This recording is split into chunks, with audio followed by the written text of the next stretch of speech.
Assalamualaikum warahmatullahi wabarakatuh. Alhamdulillah, alhamdulillahi nahmaduhu wa nasta'inuhu wa nastaghfiruh wa na'udzu billahi min sururi anfusina wa min sayyiati a'malina may yahdihillahu fala mudilla lahu wa may yudlilhu fala hadiyalah. Asyhadu an la ilaha illallah wa asyhadu anna Muhammadan abduhu wa rasulullah nabiyya ba'dah. Kepada yang kami hormati Ketua DKM Masjid Nurul Falah beserta stafnya, dan yang kami hormati Ustadz Rahmat Al-Fada dari Surakarta beserta rombongan, dan yang kami hormati bapak-bapak dan ibu-ibu jamaah sholat masjid yang dirahmati Allah, amin. Sebelumnya kami perkenalkan dulu, nama saya Budiman Ahmad, kami dari Badan Wakaf Al-Quran, dan kami diamanai sebagai orang yang mengurus Badan Wakaf Al-Quran yang sekarang berdomisili di Perumahan Prajamukti nomor A1 atau Blok A nomor 1 Kalisapu, Selawi. Mungkin panjenengan ada yang punya saudara di Prajamukti, monggo bisa mampir di kantor kami. Alhamdulillah, kami dari Badan Wakaf Al-Quran sudah menyelenggarakan beberapa proyek. Yang pertama, kita sudah mendistribusikan Al-Quran sebanyak 42.500 di lereng Gunung Slamet dan pesisir pantai utara. Itu pun sejumlah tersebut memang dirasa masih kurang, dan kami mohon maaf apabila Al-Qurannya belum sampai di Masjid Nurul Falah ini. Proyek-proyek yang lain, alhamdulillah kita sudah menyelenggarakan pembangunan wakaf sarana air bersih di Pondok Pesantren Tarbiyatut Tholibin di Bumi Jawa, Mentik Bumi Jawa. Kemudian pembangunan sarana wakaf air bersih di Pondok Pesantren At-Tholibiyah Mobokarsih, Muncang Larang, Bumi Jawa. Kemudian alhamdulillah kita juga sudah membangun sarana air bersih untuk Pondok Pesantren Mafatihul Huda di Pager Kasih, Bumi Jawa. Kemudian yang keempat, kita pembangunan sarana air bersih, wakaf sarana air bersih di Pondok Pesantren Tarbiyatut, Pondok Pesantren di Lebak Siu, Tegal Kubur, Kiai Amir, ya. Kemudian di Pondok Pesantren Darunajah, Bumi Ayu. Alhamdulillah. Dan yang terakhir kemarin kita melakukan peresmian pembangunan sarana air bersih di Desa Kampung Babakan, Tuwel, Bojong. Dan itu adalah beberapa proyek yang sudah kita laksanakan untuk di daerah Tegal. Tentunya kami melaksanakan hari ini dalam rangka kita ingin berbagi untuk saudara-saudara kita yang ada di pelosok Nusantara. Dan sebelum ini Ustadz Rahmat Al-Fada tampil, akan kami putarkan video profil dari Ustadz Rahmat Al-Fada. Monggo.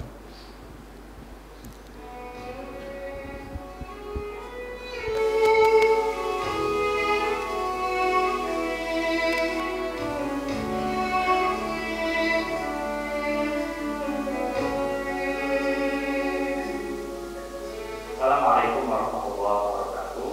Yang warahmatullah, perkenalkan saya Rahmat bin Badar Al-Fada, Ketua Opas. Saya adalah alumni Pondok Pesantren Suatu Hasanah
BWA, Badan Wakaf Al-Quran ini memiliki program dan proyek yang inovatif, yang mana manfaatnya itu bisa dirasakan oleh saudara-saudara muslim kita di seluruh Indonesia. Oleh karena itu, jamaah rahimahumullah, saya secara istiqomah mengajak kepada jamaah sekalian, masyarakat muslim di seluruh Indonesia, mari kita sama-sama untuk senantiasa menjadikan wakaf sebagai gaya hidup agar hidup kita berkah dan juga bisa sama-sama berbagi manfaat kepada sesama.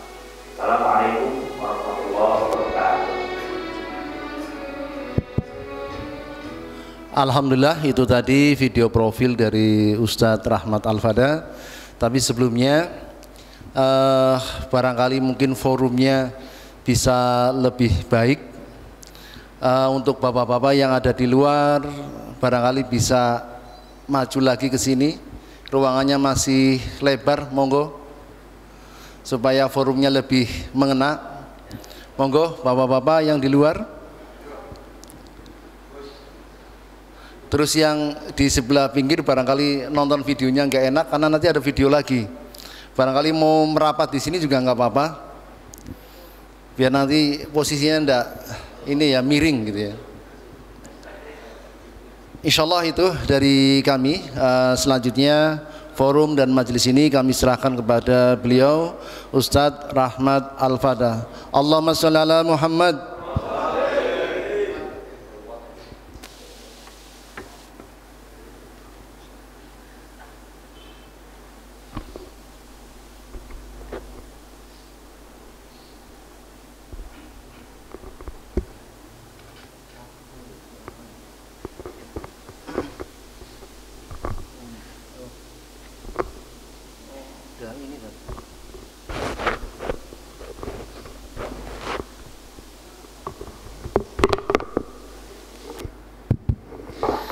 Bismillahirrahmanirrahim. Assalamualaikum warahmatullahi wabarakatuh. Sehat Bapak Ibu? Sehat semua nggih? Sehat. Kalau sehat semua, jawab salamnya kurang kencang Pak. Saya ulangi ya. Assalamualaikum warahmatullahi wabarakatuh. Masya Allah. Alhamdulillah. Alhamdulillah wa syukurillah ala ni'amillah wa la hawla wa la quwwata illa billah. Allahumma salli wa sallim ala nabiyina wa rasulina Muhammad ibn Abdillah wa ala alihi wa ashabihi wa man walah. Ashhadu an la ilaha illallah wahdahu la syarikalah wa ashhadu anna Muhammadan abduhu wa rasuluhu la nabiyya wa la rasula ba'dah, amma ba'd. Alhamdulillah, Bapak Ibu jamaah Masjid Nurul Falah, mudah-mudahan Bapak Ibu Allah berikan kemuliaan, Allah limpahkan keberkahan, dan mudah-mudahan selalu berada dalam lindungan dari Allah Subhanahu wa Ta'ala. Kita sama-sama bersyukur kepada Allah. Alhamdulillah, banyak nikmat yang Allah berikan pada kita. Yang paling utama adalah nikmat iman dan Islamnya kita. Kenapa nikmat iman dan Islam ini nikmat yang utama? Sebab kita umat Islam itu dimuliakan dengan Islamnya kita. Karena yang mengaku beriman bukan hanya umat Islam, betul tidak? Ya. Non Muslim pun ketika ditanya tentang siapa Tuhanmu, mereka akan menjawab Allah juga. Sudah jelas ayatnya dalam Al-Quran. Nah, tapi ada tapinya, gitu. Ya. Berbeda dengan kita ini beriman kepada Allah dan dimuliakan dengan Islam. Maka kita bersyukur masih dalam keadaan seorang Muslim. Maka kita upayakan supaya nanti kita semua ini tetap menjadi seorang Muslim sampai kita meninggal dunia. Kemudian nikmat selanjutnya adalah nikmat kesehatan, Bapak Ibu. Ya. Nikmat kesehatan ini nikmat yang harus kita syukuri juga. Sebab dengan kesehatan kita semua alhamdulillah masih sanggup untuk bisa beribadah kepada Allah. Ya. Kesehatan dalam bentuk apa? Dalam bentuk kondisi kita. Walau bagaimanapun kondisi kita, ya kita tetap harus menyanggupi untuk terus beribadah kepada Allah. Tak lupa juga nikmat waktu, Pak, nikmat usia. Yang mana di sisa usia kita ini, Masya Allah, kita masih punya kesempatan untuk terus bisa bertakarub kepada Allah, memperbaiki setiap kekurangan daripada amal saleh kita, dan meningkatkan kualitas iman dan takwa kita kepada Allah. Sehingga mudah-mudahan nanti sampai di akhir hayat kita, kita semua termasuk hamba Allah yang selamat. Amin ya Rabbal Alamin. Salawat dan salam sama-sama kita sampaikan, kita haturkan kepada teladan kita semua. Beliaulah yang mengajarkan kepada kita keimanan dan segala hal dalam ajaran Islam dengan Al-Quran yang Allah wahyukan kepada beliau. Beliau yang sama-sama kita nantikan syafaatnya di yaumul qiyamah. Beliau adalah Nabi kita semua, Sayyiduna Maulana Muhammad sallallahu alaihi wasallam. Allahumma sholli wa sallim wa barik alaihi. Jamaah rahimakumullah. Yang pertama, kami mengaturkan terima kasih kepada jamaah yang hadir pada kajian malam hari ini. Terkhusus kami aturkan terima kasih kepada yang terhormat Bapak Takmir Masjid Nurul Falah atas waktu dan kesempatan yang sudah diberikan pada kami untuk bisa hadir silaturahim dengan Bapak Ibu dalam rangka safari dakwah Badan Wakaf Al-Quran cabang Tegal. Nama saya Rahmat. Bapak Ibu rahimakumullah, karena tadi terkait Badan Wakaf Al-Quran sudah banyak disampaikan oleh Bapak Ustadz Budiman, maka mungkin saya akan menyampaikan beberapa materi pendukung saja. Bapak Ibu rahimakumullah, jadi ada satu pertanyaan yang penting yang harus kita jawab, Pak, dalam hidup kita ini. Apa? Pertanyaan ini sekalipun kita usahakan untuk menjawabnya, tetap tidak akan pernah bisa kita jawab. Namun kita upayakan untuk menjawab pertanyaan ini dengan amal-amal kita. Pertanyaannya apa? Kapan kita semua akan meninggal dunia? Ada yang bisa jawab, Pak? Yang bisa jawab saya kasih 5 juta hadiah ya. Nggak ada yang bisa jawab. Bapak Ibu rahimakumullah, pernah tidak Bapak Ibu menghadapi suatu kejadian di mana dengan kejadian itu kita itu mengingat betapa dekatnya kematian dengan kita? Pernah, Pak? Misalnya hampir keserempet bis gitu? Pernah? Atau hampir nabrak orang? Bapak Ibu rahimakumullah, ini semua petunjuk dari Allah Subhanahu wa taala supaya kita itu ingat, Pak. Supaya kita itu mengingat-ingat sebetulnya kita ini hidup di dunia ini tidak akan lama. Sudah tidak akan lama, tidak selama-lamanya, tidak tahu kapan kita akan kembali kepada Allah. Betul enggak? Ya. Maka penting bagi kita untuk terus bermuhasabah terkait masalah ini, karena dengan muhasabah kita itu nanti akan memacu kita agar terus bisa beramal saleh. Sebab waktu kita terbatas. Ya. Bapak Ibu rahimakumullah, ada satu hadis, Pak. Ini sebuah kisah. Ya. Hadis ini riwayat Imam Ibnu Majah, nomor 4259. Dalam hadis ini Rasul Shallallahu Alaihi Wasallam situ menjelaskan beberapa pertanyaan. Hadis ini dikisahkan pertamanya oleh sahabat Ibnu Umar radhiyallahu anhuma. Beliau mengisahkan, kuntu jalisan ma'a Rasulillahi Shallallahu Alaihi Wasallam. Suatu ketika saya sedang ada di majelisnya Rasul Shallallahu Alaihi Wasallam. Majelis begini, Pak, ya, pengajian. Nah, dan pengajian Rasulullah itu posisinya berdekatan, Bapak Ibu. Ya. Makanya tadi kenapa kami minta untuk agak mendekat, yang di ruang sebelah sana agak biar masuk ke dalam, karena memang salah satu ciri majelisnya Rasul adalah berdekatan. Semakin depan semakin barokah. Ya. Nah, Bapak Ibu rahimakumullah, kita lanjutkan hadis yang tadi. Kuntu jalisan ma'a Rasulillah sallallahu alaihi wasallam. Suatu ketika saya pernah di majelisnya Rasul, faja'ahu rajulun min Ansar. Kata sahabat Ibnu Umar ini. Tiba-tiba datang salah seorang sahabat dari kaum Ansor. Siapa itu kaum Ansor, Bapak Ibu? Penduduk asli Madinah yang menolong hijrahnya sahabat dan Rasulullah dari Mekah. Datang sahabat dari Ansar ini, duduk di majelis, di tengah majelis sahabat dari Ansar ini bertanya kepada Rasul, "Ya Rasulullah, ayul mu'minina afdal?" Kata orang Ansar ini, "Wahai Rasulullah, orang mukmin yang paling utama itu yang bagaimana?" Kemudian Rasul menjawab, "Afdalul mu'minina ahsanuhum khuluqan." Seutama-utamanya orang mukmin adalah dia yang paling baik akhlaknya. Nah, nanti ada perbedaan Bapak Ibu makna akhlak itu. Ada yang sebut adab, ada yang sebut akhlak. Nanti Bapak Ibu bisa baca kitab Minhajul Muslim ya. Banyak beredar terjemahannya. Bapak Ibu rahimakumullah, itu dibedakan bahwa adab sama akhlak itu sama-sama perilaku artinya. Bedanya proses yang dilakukan untuk menghasilkan perilaku itu. Kalau adab itu perilaku yang dihasilkan dari proses pendidikan saja, tanpa adanya kaitan dengan agama. Ya. Lingkungannya baik, di rumahnya baik, sekolahnya bagus, lingkungannya dan lain sebagainya, maka semakin terdidik. Ya. Bedanya dengan akhlak. Akhlak ini perilaku yang dihasilkan dari proses ketaatan kita kepada Allah. Semakin kita dekat dengan Allah, semakin perilaku kita baik. Dan yang paling awal diperbaiki adalah sholat, Pak.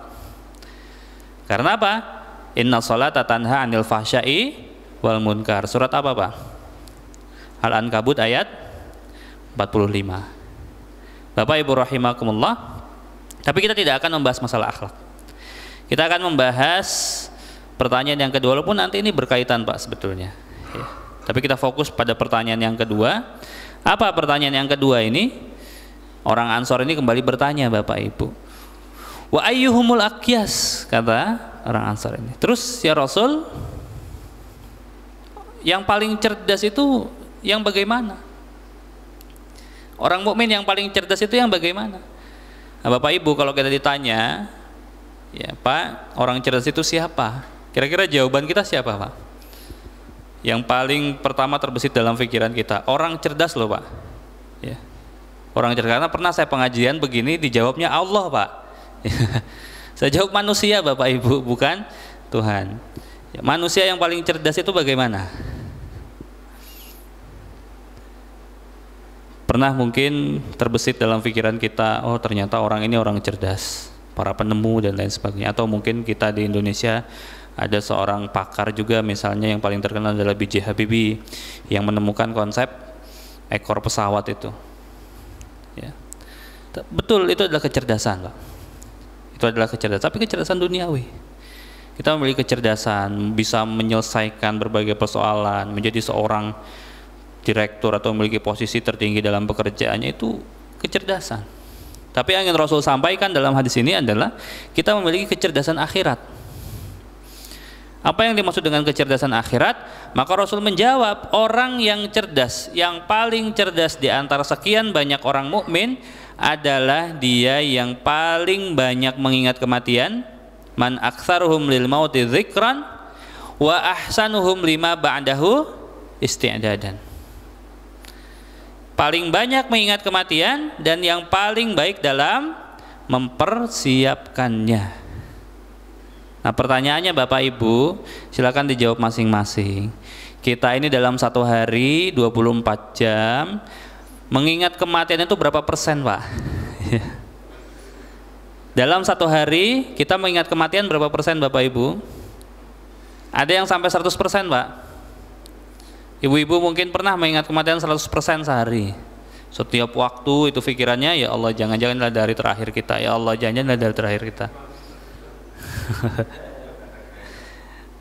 Ya, nggak ada gairah katanya. Iya, orang kalau sudah mengingat seperti itu udah, Pak, hilang ketawanya itu, hilang senyumannya. Ya. Makanya kenapa kita diberikan fitrah oleh Allah itu kesenangan-kesenangan duniawi, tapi harus diseimbangkan.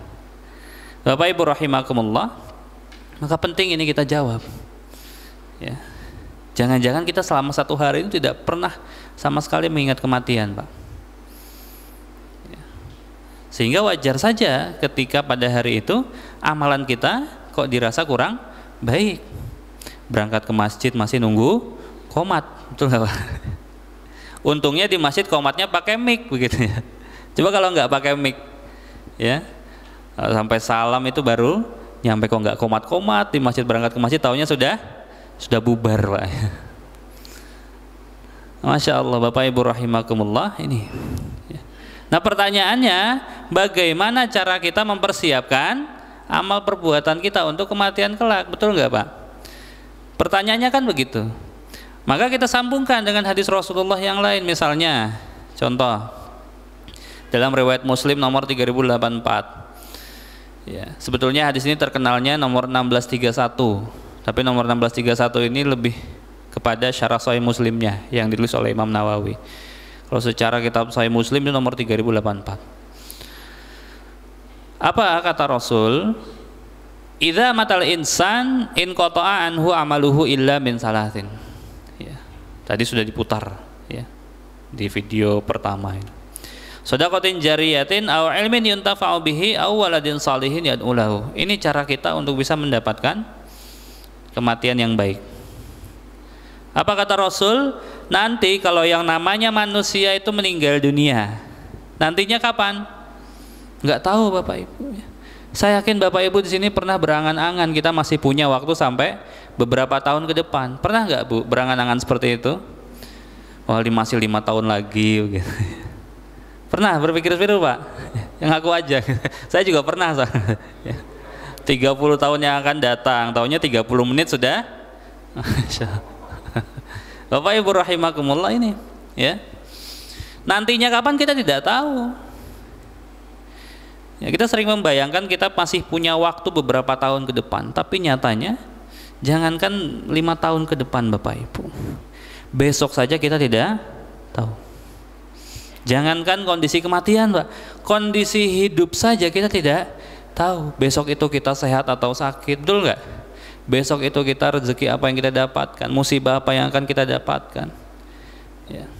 Maka maksimalkan Pak waktu kita ini untuk terus beramal soleh. Sebab apa? Setelah nanti kita wafat, kata Rasul, in qata'a anhu amaluhu, amal kita akan diputus oleh yang namanya kematian. Maksudnya bagaimana? Bapak Ibu, kita masih bisa pengajian seperti ini, masih bisa sholat berjamaah maghrib tadi, masih bisa beramal saleh yang lain, mencari nafkah, bersilaturahim ya. Karena kita masih hidup Pak, betul nggak? Nanti kalau kita sudah wafat, sudah selesai, nggak bisa lagi kita pengajian seperti ini, nggak bisa lagi kita ikut sodakoh subuh setiap hari misalnya, nggak bisa lagi kita sholat berjamaah dan lain sebagainya. Pertanyaannya, kita ini lebih banyak mana Pak? Lebih banyak amal salehnya atau lebih banyak maksiatnya ya.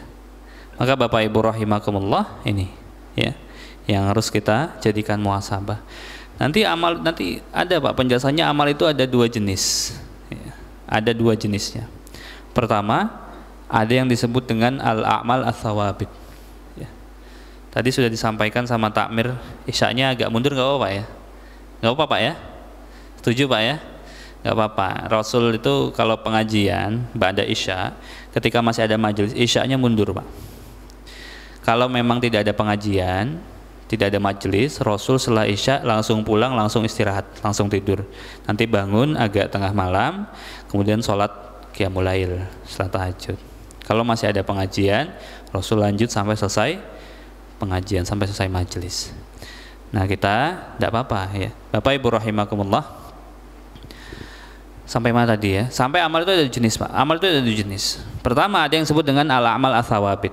Ini harus kita pahami ya. Apa itu amal tsawabit? Yaitu amalan yang kalau kita amalkan, pahala atau dosanya akan kita dapatkan saat kita amalkan saja. Nah kebanyakan amalan seperti ini Pak kita lalai itu ya. Karena amalan seperti ini hanya bisa kita amalkan ketika kita masih hidup saja Bapak Ibu. Bapak Ibu baca Quran, dapat pahala baca Quran tidak? Dapat. Kalau tidak baca Quran, dapat pahala baca Quran tidak? Tidak dapat. Bapak Ibu sholat berjamaah, dapat pahala sholat berjamaah tidak? Dapat. Kalau sholatnya sendiri di rumah, dapat sholat berjamaah tidak? Tidak dapat. Apalagi sampai meninggalkan sholat, dapatnya dosa itu, dosa besar ya. Nah, ini namanya amal sawabit Bapak Ibu. Amalan yang kalau kita amalkan pahalanya hanya akan kita dapatkan kalau kita amalkan saja. Dan beramal adalah salah satu ciri orang yang masih hidup. Nah, terus bagaimana caranya? Hidup kita misalnya hanya tinggal sebentar lagi, kita bisa mendapatkan pahala yang lebih besar. Maka ada jenis pahala, jenis amal yang kedua. Apa itu? Yang disebut dengan amal jariyah. Apa itu amal jariyah? Amalan yang kalau kita amalkan pahalanya akan terus kita dapatkan Bapak Ibu sehari 24 jam, sebulan 30 hari, setahun 365 hari. Terus bertahun-tahun kita dapatkan. Kalau kita sudah di alam kubur, masih Allah alirkan pahalanya ke alam kubur kita sampai nanti hari akhir. Itu amal jariyah, Pak. Makanya kenapa amal jariyah itu disebut amalan cerdas, karena mengeluarkan usaha yang mungkin terbilang kecil, Pak, tapi hasilnya besar. Maka Rasul mengajarkan paling tidak kita itu mengamalkan 3 amalan ini sebelum kita wafat. Supaya apa? Supaya kita bisa mendulang pahala yang begitu besar walaupun nanti kita sudah di alam kubur. Nah, pertanyaannya Bapak Ibu, ketika kita misalnya merasa malas untuk beramal soleh, apapun itu jenisnya, baik amal sawabit atau amal jariyah, apakah kita sudah yakin, Pak, amalan kita itu akan menunjang kita, sudah cukup, Pak, untuk sampai nanti surganya Allah? Ya. Nah, terlepas jawabannya cukup atau tidak, tetap kita usahakan. Ya. Salah satu cara mengusahakannya adalah dengan mengamalkan amalan jariyah tadi. Apa? 3 kata Rasul. Yang pertama adalah kalau kita mau bersedekah jariyah. Apa itu sedekah jariyah? Sedekah yang kalau kita keluarkan pahalanya terus mengalir. Maka nanti dalam syarah Sahih Muslim Imam An-Nawawi rahimahullah menjelaskan bahwa sedekah jariyah yang dimaksud dalam hadis ini adalah kita berwakaf, Pak. Apa itu wakaf? Wakaf itu sedekah, tapi khusus kita keluarkan dalam bentuk barang. Ya. Dalam riwayat Imam Baihaqi ada 5 bentuk barang yang bisa diwakafkan. Ya. Pertama, membangun sumur, Pak, menggalikan sumur. Di masjid ini digalikan sumur untuk berwudu, pahalanya mengalir. Setiap aliran airnya itu mengandung pahala. Kedua, mengalirkan sungai. Misal Bapak Ibu ada saudara-saudaranya yang mungkin tidak kebagian air di irigasinya, misal dialirkan sampai ke sawahnya. Atau misalnya di Boyolali itu Bapak Ibu ada wakaf air bersih. Ya, tadi juga di Tegal, di mana saat wakaf air bersihnya? Di Bumi Jawa. Itu digali sumur atau Sat? Oh, dari curug, dari sungai berarti. Aliran sungai mengalirkan ke warga. Itu mengalir, Pak, pahalanya. Ya. Digalikan sumur, mengalirkan sungai, kemudian membangun masjid. Masjid termasuk bentuk wakaf. Semua yang ada di masjid ini mengandung pahala wakaf. Bahkan dari saklar lampunya bernilai wakaf, Pak. Bapak Ibu masukkan uang ke kotak infak, saya niat wakaf. Kok dibelikan listrik oleh takmir, mengalir itu pahala. Karena dikiaskan kepada aliran sungai tadi. Ya.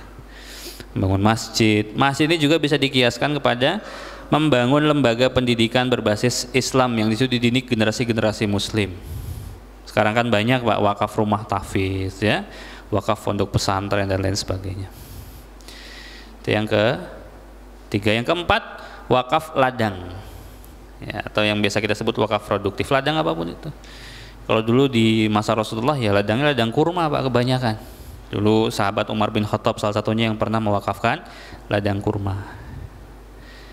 Ya, di sini di Indonesia bisa apa saja ladangnya, bisa kangkung, ya, sawah, apalagi banyak, Pak. Nah, kalau kita punya ladang yang begitu besar, sayang daripada disewakan, untungnya hanya di dunia saja. Ya, kalau diwakafkan, untungnya sampai nanti di akhirat. Kita punya sawah ribuan hektar, ya wakafkan 1/4-nya saja. Gitu. Nah, Bapak Ibu rahimakumullah, yang kelima adalah wakaf Al-Quran. Dan Masya Allah Bapak Ibu, sedekah ini khusus sedekah saya jelaskan dulu Bapak Ibu sebelum kita lanjut kepada amalan yang kedua dan amalan yang ketiga. Sedekah ini mendapatkan perhatian khusus, Pak, dari Allah. banyak sekali nasihat-nasihat Rasulullah yang mengajak kita untuk terus bersedekah. Bahkan Allah pernah menyampaikan dalam Al-Quran ya Pak, surat Al-Munafikun ayat 9 sampai 11. Apa bunyinya? A'udzubillahi minasyaitonirrajim. Ya ayyuhalladzina amanu la tulhikum amwalukum wala auladukum an dzikrillah. Wa man yaf'al dzalika faulaika humul khasirun. Apa kata Allah? Wahai orang-orang yang beriman, ya. La tulhikum amwalukum wala auladukum an dzikrillah. Jangan sampai harta dan anak-anak kalian itu membuat kalian lalai daripada mengingat Allah, daripada beramal saleh kepada Allah Subhanahu wa taala. Bagaimana bentuk lalainya? Contoh Bapak Ibu ya. Mohon maaf, ini saya agak sedikit menyinggung ya, karena saya di Solo itu fokus kepada aktivitas pemuda di sana. Ya, sebab apa? Kok saya nggak fokus ke orang tua? Orang tua udah banyak Pak, pengajian-pengajian yang diisi orang tua itu udah banyak, termasuk di sini Pak. Saya nggak melihat pemuda banyak sini. Ya. Kemana anak-anak kita kan begitu? Bapak Ibu rahimakumullah, ini namanya lalai. Kenapa kita tidak bisa mengajak anak-anak kita berangkat ke masjid? Padahal kita sudah berupaya dan lain sebagainya.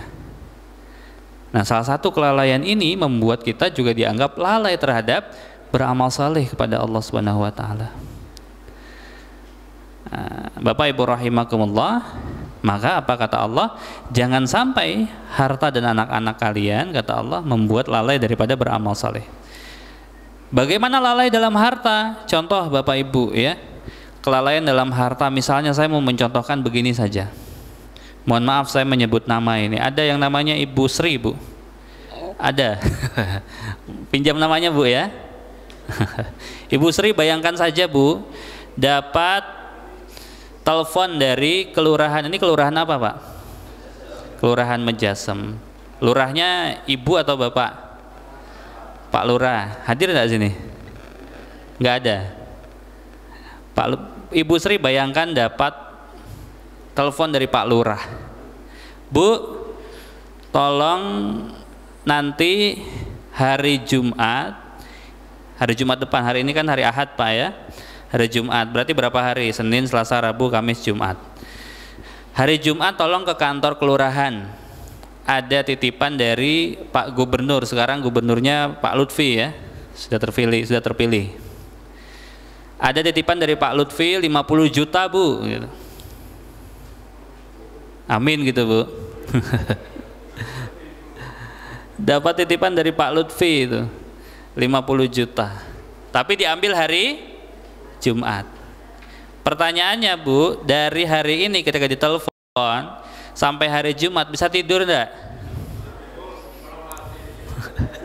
Nggak bisa tidur itu. Wah, kepikiran 50 juta untuk apa ya? Beli motor baru atau nyicil mobil baru? Terfikir gak tidak untuk bersedekah dulu? Ini pertanyaannya. Ketika tidak terfikir sama sekali, itu namanya lalai. Nggak bisa tidur Bu, 5 hari nggak bisa tidur. Tapi ada janji Allah yang begitu besar Bapak Ibu, yang Allah janjikan kepada setiap hambanya di sepertiga malam yang mau bangun tahajud. Apa kata Allah dalam hadis qudsi? Yang meminta kepadaku pasti akan aku kabulkan. Nggak ada hijab Pak antara kita dengan Allah itu. Karena doa itu Bapak Ibu, kalau kita doa biasa begini, tuh ke langit dulu Pak, ditampung oleh malaikat langit dulu, baru nanti sampaikan kepada Allah. Walaupun Allah tahu, tapi begitu alurnya. Tapi ketika tahajud, Allah memberikan janji itu. Siapa yang beristighfar kepadaku, pasti akan aku ampuni, kata Allah. Siapa yang meminta kepadaku, pasti akan aku kabulkan. Pertanyaannya, bisa tidur nggak? Bablas. Jam 6 baru bangun. Atau paling tidak azan subuh baru bangun. Nah ini Pak, baru manusia yang menjanjikan kepada kita saja kita tidak bisa tidur, tapi Allah memberikan kepada kita janji dunia akhirat yang sudah pasti, kepastiannya tidak bisa dibantah lagi kelak nanti di akhirat, masih kita tinggalkan. Namanya lalai ya. Istighfar Bapak Ibu. Astagfirullahaladzim. Nah, Bapak Ibu rahimakumullah, mudah-mudahan ini menjadi pengingat ya, supaya kita semua lebih rajin lagi. Bapak Ibu, Saya yakin Bapak Ibu di sini semua sudah mengamalkan tahajud, saya yakin Pak ya. Bapak Ibu, lantas bagaimana caranya agar kita tidak lalai? Allah berikan caranya dalam ayat 10-nya itu. Apa kata Allah? Wa anfiqu mimma razaqnakum min qabli ayyatiya ahadakumul maut. Fayaqula rabbi laula akhartani ila ajalin qarib fa asaddaq wa aku minas salihin. Berinfak kata Allah. Berinfak. Mimma razaqnakum sebelum nanti mimma razaqnakum sebagian dari apa yang kami rizkikan kepada kalian. Allah enggak minta setengahnya Bu, sebagian itu. Semampu kita kalau kita belum wajib zakat. Ya. Selonggarnya kita. Yang penting kita bersedekah. Min qabli ayyati ahadakumul maut, sebelum kematian datang kata Allah. Nanti kalau kematian datang, kata Allah, Allah menyampaikan ada seorang hamba yang belum pernah bersedekah seumur hidupnya. Ketika sakaratul maut dia minta kepada Allah, Allahumma halla amhaltani, dalam tafsir disebutkan begitu. Ini bahasa penyesalan Pak, kalau dalam bahasa Arab itu. Ya Allah, tolong tunda kematianku sebentar saja. Saya pengen bersedekah. Minta ditunda kematiannya, pengen bersedekah. Dalam ayat yang lain pun Allah pernah menyampaikan dalam surat Al-Mu'minun ayat 99 sampai 100. Wa idza jaa ahadahumul maut qala rabbirji'un. Nanti kalau kematian datang salah seorang di antara kalian kata Allah, ada yang minta untuk dikembalikan ke dunia. Untuk apa? La'alli a'mala salihan fima taraktu. Karena pengen beramal saleh yang pernah dia tinggalkan, menyesal. Tapi penyesalan hanya tinggal penyesalan. Apa jawaban dari Allah? Kalla, nggak bisa. Kemarin kemana aja, sudah diberikan waktu, diberikan usia, dipancing-pancing sama Allah. Makanya tadi pertanyaan pertama saya begitu. Pernah tidak kita merasakan kejadian ketika itu kita tiba-tiba mengingat kematian? Itu pancingan Pak dari Allah supaya kita segera beramal saleh. Mungkin kita beberapa hari ini pernah jauh dari Allah, ya. Beberapa hari ini kita jauh dari Allah, Allah memanggil kita supaya kita kembali mendekat kepada Allah. Allah itu pengen kita selamat. Makanya Allah memberikan kesempatan kepada kita melalui amal jariah ini, salah satunya wakaf ini. Ya, Bapak Ibu rahimakumullah. Itu yang pertama, masalah sedekah, masalah wakaf. Siapa yang berwakaf, maka Allah alirkan pahalanya. Hari ini dia berwakaf, besok lusa dan seterusnya Allah masih alirkan. Itu yang pertama. Yang kedua, aw ilmin yuntafa'u bihi, ilmu yang bermanfaat. Dengan cara menyampaikan ilmu, kita semua akan mendapatkan aliran pahala. Oh, saya bukan ustaz, saya bukan ustazah, saya tidak bisa menyampaikan ilmu. Ceritakan saja Pak. Bapak Ibu hadir pengajian ini, datang kepada tetangganya mungkin yang belum hadir ketika ngobrol daripada ngegosip Pak ya. Sampaikan tadi ada ustaz bilang begini-begini, oh kemarin ada ustazah bilang begini-begini dan seterusnya. Ketika orang itu mengamalkan apa yang kita sampaikan, mengalir Pak pahala. Yang penting kita tidak menyampaikannya secara berlebihan. Ya. Cukup sampaikan apa yang perlu kita sampaikan saja, yang pernah kita dengar dalam pengajian. Yang kedua, yang ketiga, cara kita mendapatkan pahala jariah adalah dengan cara mendidik anak-anak kita menjadi anak yang saleh. Karena kesalehannya dia secara sadar, rutin, buktinya adalah dengan mendoakan kedua orang tuanya setiap waktu. Nah, nanti para ulama menjelaskan doa ini bukan hanya doa secara lisan. Amal solehnya harus menjadi kebaikan untuk kedua orang tuanya. Dia mau berangkat ke masjid, mau ikut sholat berjamaah, mau ikut pengajian, belajar menuntut ilmu yang baik. Ini menjadi kebaikan untuk kedua orang tuanya.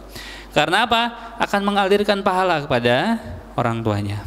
Walaupun misalkan orang tuanya sudah dikuburkan, Allah alirkan. Termasuk kita Bapak Ibu, ya, kita ini anak Pak bagi orang tua kita, betul enggak? Ada Bapak Ibu yang lahir tiba-tiba brojol gitu? Enggak ada, tetap dilahirkan. Maka kita berupaya menjadi anak soleh bagi kedua orang tua kita. Karena dengan kesolehan kita ini, kelak Allah akan mengalirkan pahala kepada kedua orang tua kita. Amal saleh apapun, dan sebaik-baik amal saleh untuk orang tua, terutama yang sudah meninggal apa? bersedekah. Bersedekah sama orang tua. Dan seutama-utama sedekah untuk orang tua yang sudah meninggal, kata Rasul, adalah air, Pak. Berwakaf air. Nah, nanti ada hadis yang lain juga menggunakan kalimat umum, tidak mesti air, apapun bisa selama di atas namakan orang tua. Maka kita berupaya jadi anak soleh. Ya, saya yakin Bapak Ibu orang tua kita itu dulu sering narik-narik kita, ayo berangkat ke masjid, sampai kita dimarahi, ayo ikut ngaji ke masjid sebelum maghrib itu. Ya, kalau sekarang bahasanya TPA mungkin. Nah, Bapak Ibu rahimakumullah, ini Pak, 3 amal jariah cara kita mempersiapkan kematian kita. Nah, maka saya menyampaikan kepada Bapak Ibu, kira-kira Bapak Ibu siap tidak untuk mengamalkan amalan ini? Siap enggak? Bapak Ibu siap berwakaf? Siap menyampaikan ilmu? Siap mendidik anak? Insya Allah apa ini Pak? Bapak Ibu, ya, pernah seorang ulama itu menjelaskan, insya Allah itu adalah janji tertinggi seorang muslim. Ya. Nah, nanti setelah saya menyampaikan ini jangan sampai Bapak Ibu nggak pernah bilang insya Allah lagi. Janji tertinggi seorang muslim, ketika dia menyampaikan insya Allah, maka yang diutamakan iyanya dulu sebelum tidaknya. Tidaknya nanti qadarullah wa masya fa'al. Tidaknya itu berdasarkan kondisi, nanti kalau kita tidak bisa, betul tidak bisa, baru tidak diamalkan, tidak dilakukan atau tidak menghadiri sesuatu. Nah, kalau kita insya Allah itu setengah iya setengah tidak, atau 70% tidak, 30% iya. Nah, Bapak Ibu rahimakumullah, ini ya, mudah-mudahan menjadi pengingat bagi kita. Maka kita, Bapak Ibu, kami ini Badan Wakaf Al-Quran 20 tahun aktif Pak, masuk ke pedalaman menyampaikan Al-Quran. Kalau tadi di wilayah Tegal sendiri kurang lebih sekitar 42.500 Al-Quran sudah tersalurkan, dan itu juga diajarkan, apalagi disalurkan ke beberapa pondok pesantren. Kalau secara nasional Al-Quran yang sudah tersalurkan itu 2.178.000 Al-Quran, dan kami jamin semua Al-Quran itu diajarkan Pak. Karena ketika kami datang ke daerah itu Al-Quran itu diajarkan. Kami datangi daerah itu berdasarkan kondisi. Monggo Pak, sambil dinikmati. Bapak Ibu rahimakumullah, ketika kami datang ke daerah itu betul-betul kami lihat daerah itu perlu atau tidak untuk diberikan Al-Quran dan diajarkan, terutama daerah-daerah yang kondisinya tidak semudah kita untuk bisa beribadah kepada Allah. Kita ini alhamdulillah Bapak Ibu, ya, sangat mudah sekali untuk bisa beribadah kepada Allah. Betul tidak Bu? Buktinya apa? Rumah kita saja masih bertetangga dengan masjid Pak. Betul enggak? Ada Bapak Ibu yang mungkin rumahnya jauh, parkir helikopter depan masjid?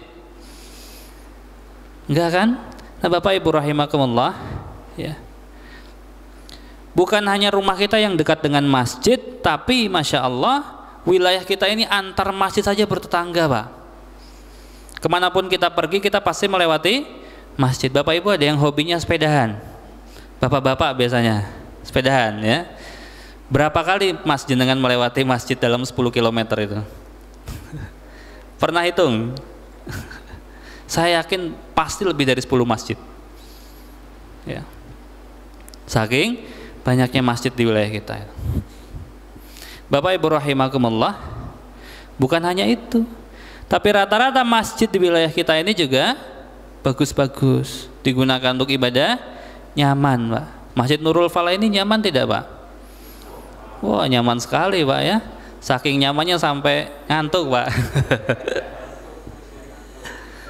Masya Allah, Bapak Ibu rahimakumullah, ini ya, fasilitasnya lengkap, punya Quran, pengajian disediakan, ada kameranya, Masya Allah, konsumsinya gratis Pak, disediakan. Wah, jahe Pak, ya, hangat-hangat, Masya Allah. Beda dengan saudara-saudara di pedalaman itu Pak, banyak daerah itu yang sama sekali masjid itu nggak ada. Jadi mereka itu sholat berjamaah itu ya kadang bergantian di rumah tangganya. Ada yang punya musola hanya dengan bambu saja, ada yang sudah dibangun dengan tembok seperti tapi sederhana sekali. Ya, tidak ada lampu-lampu begini Pak. AC apalagi. Pakainya angin dari alam Pak, karena nggak ada jendelanya. Wah, Masya Allah Bapak Ibu rahimakumullah. Bahkan karena masjidnya tidak layak untuk digunakan, hanya digunakan sholat, dibersihkan setiap waktu sholat saja, mereka sampai Jumatan ke kota Pak. Jarak dari tempat mereka tinggal sampai ke kota itu membutuhkan waktu sampai 6 jam paling cepat. 6 jam dari sini kemana Pak? Jakarta ya, kalau pakai tol ya. 6 jam ya, kalau pakai tol mulus Pak jalanannya, walaupun 6 jam nggak kerasa.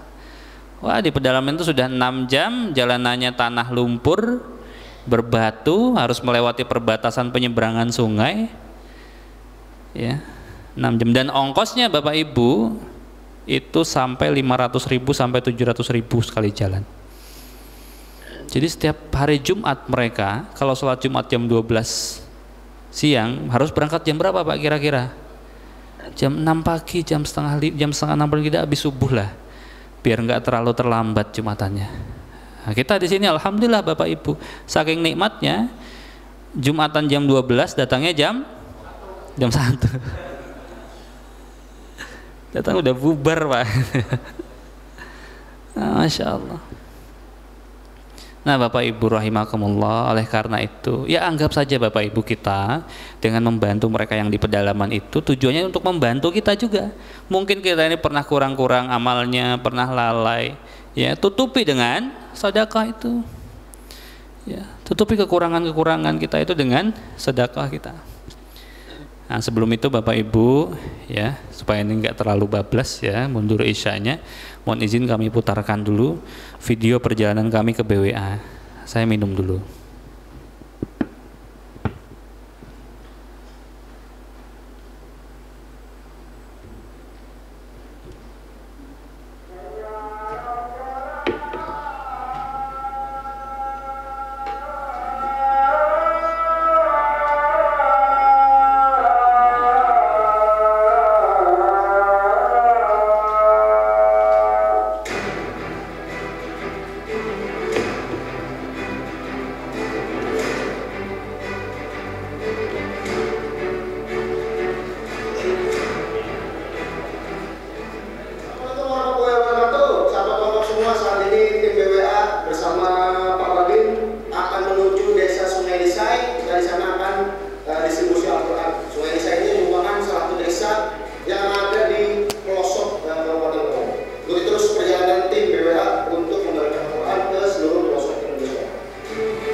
Orang-orang yang berjuang berjuang untuk semua termasuk ditolong agama Allah Subhanahu wa Ta'ala. Kali ini kita sedang pergerakan menuju desa Dungai, desa Sementai, Kecamatan Sepau. Alhamdulillah tadi kita dari Kabupaten Sintar setelah perjalanan selama 3 jam dan kondisi jalannya seperti apa kita lihat bahwasanya rintangannya ini jalan yang luas.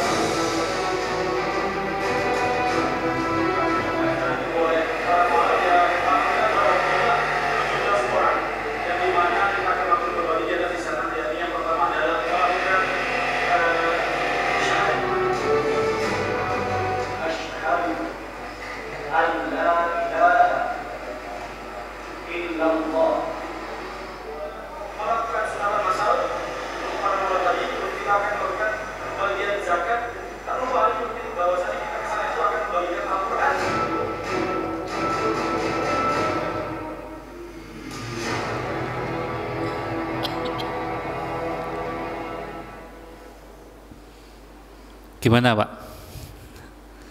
Pernah merasakan Pak di wilayah-wilayah seperti itu? Mungkin ada yang pernah dinas ke sana? Belum? Mau Pak ke sana? Kita bareng-bareng ke sana tapi ongkos sendiri Pak. Nah, Bapak Ibu rahimakumullah.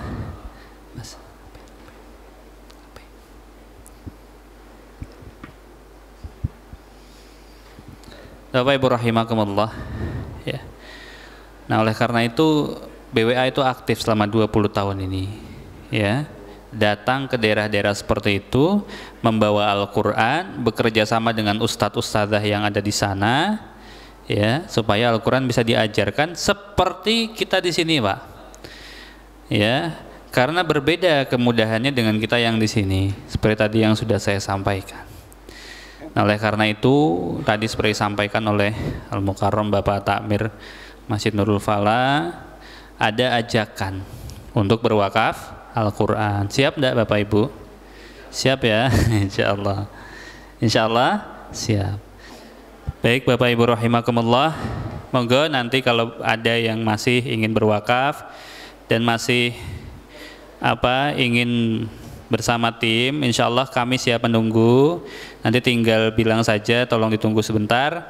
Insya Allah kami siap menunggu. Jadi barangkali Bapak Ibu punya hajat-hajat khusus yang ingin didoakan atau mungkin ingin istilahnya dibantu dengan wasilah air, insya Allah monggo bisa dibawa. Bapak Ibu rahimakumullah, kita sudah sampai di penghujung acara. Kami dari Badan Wakaf Al-Quran menghaturkan terima kasih atas kesempatan yang sudah diberikan pada kami. Mudah-mudahan Bapak Ibu semuanya, kita semua Allah berikan kemuliaan, Allah limpahkan keberkahan, Allah mudahkan, Allah berkahi segala urusan kita, Allah ampuni dosa-dosa kita, Allah lapangkan rizki kita, Allah terima amal ibadah kita, Allah berikan kepada kita keselamatan dunia dan akhirat. Okay? Kita juga minta kepada Allah kapanpun, dimanapun hari kematian kita tiba, Allah jadikan kematian kita husnul khatimah. Di akhirat Allah tempatkan kita di tempat terbaik dalam ridha Allah, dan sama-sama kita mendapat syafaat dari Nabi kita semua, Nabi Yuna Maulana Muhammad sallallahu alaihi wasallam. Terima kasih. Wallahul muwaffiq ila aqwamit thoriq. Assalamualaikum warahmatullahi wabarakatuh.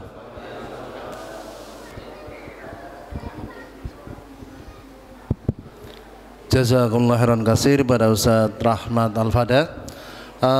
Kami atas nama BWA Badan Wakaf Al-Quran mengucapkan terima kasih yang sebesar-besarnya kepada Ketua Takmir atau DKM Masjid Nurul Al-Falah, dan kami juga mengucapkan permohonan maaf apabila kehadiran kami ada sesuatu yang kurang berkenan di panjenengan. Kami minta maaf yang sebesar-besarnya. Insyaallah itu dari kami. Dan kita akan melaksanakan sholat isya berjamaah. Marilah kita tutup dengan bacaan doa akhir majelis bersama. Bismillahirrahmanirrahim. Subhanakallahumma wa bihamdika asyhadu an la ilaha illa anta astaghfiruka wa atubu ilaik. Wa billahi taufiq wal hidayah. Assalamualaikum warahmatullahi wabarakatuh.